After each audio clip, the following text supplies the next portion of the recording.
Motor na ayaw umandar, bigla na lang ayaw umandar, tapos naglabas siya ng high temp katulad niyan. Tapos walang check engine. Ang problema nito, pag lumabas yung high, walang kuryente na napasok dito sa ignition coil, high tension wire. Tignan mo walang nalabas,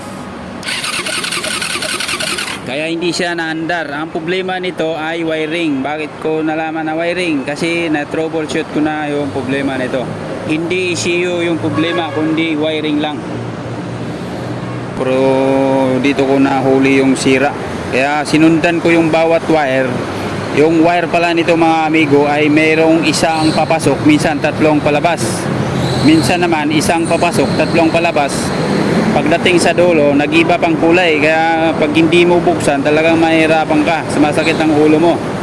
Kaya pag di ba una papasok yung isa, ang labas tatlo, pagdating sa dulo ay iba ng kulay, kaya mahirapan ka mag-trace. Kaya ang ginawa ko, isa-isa ko siya, tapos sinundot ko ng mga test light bawat isa. Ang nakita ko mga amigo ay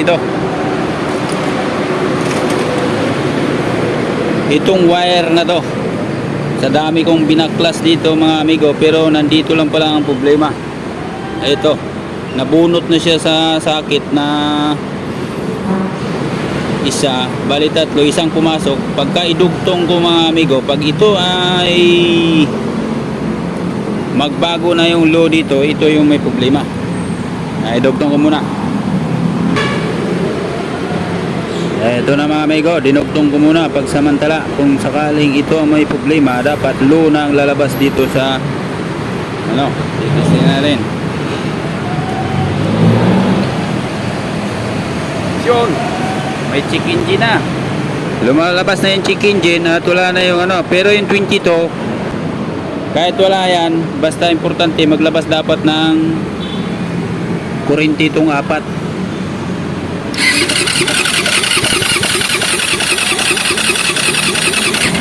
Lumalabas na yung kuryente kasi low na yung lumalabas.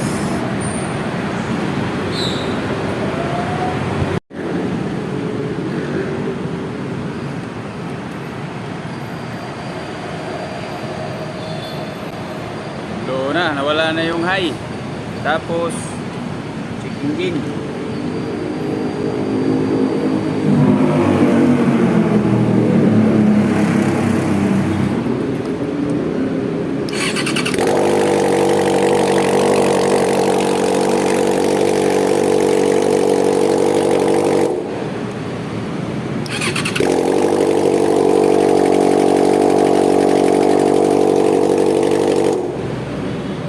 Maingay, walang tambutso.